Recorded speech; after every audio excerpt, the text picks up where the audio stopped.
Hapunan time mga kabiyahe. Let's do it. Hapunan tayo mga kabiyahe. Yan. Ang nakayanan natin yung paborito natin, balaw. Alamang mga kabiyahe. Dumali na naman tayo ng alamang.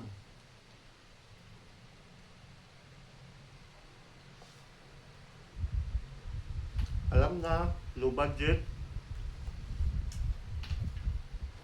Kung kaninang umaga gulay, alamang naman tayo ngayon. Hapunan.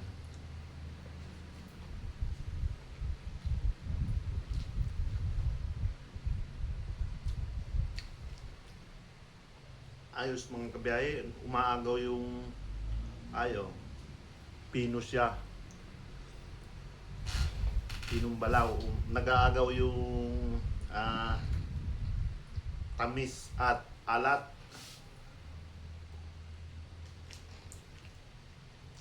Matamis-tamis na maalat-alat.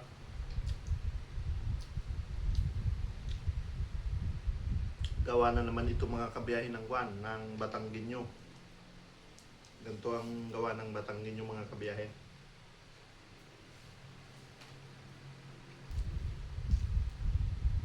Tapos, meron din kagat-kagat ang sili. Lumalaban din. Pwede kayo mga kabiyahe, hapunan po tayo.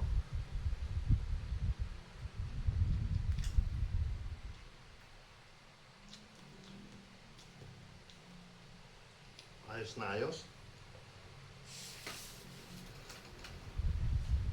Diba tayong sabaw?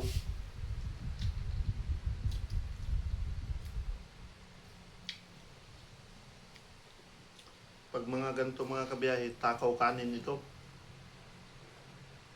Pag mga ganitong pangulam, makikanin, ila nga.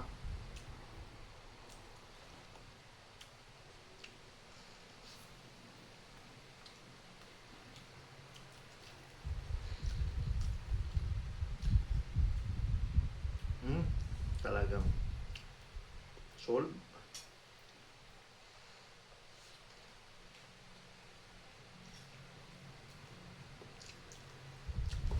Pwede na ito. Tutulog lang naman eh. Hindi na magtatrabaho. Bukas na ma'am. Okay po.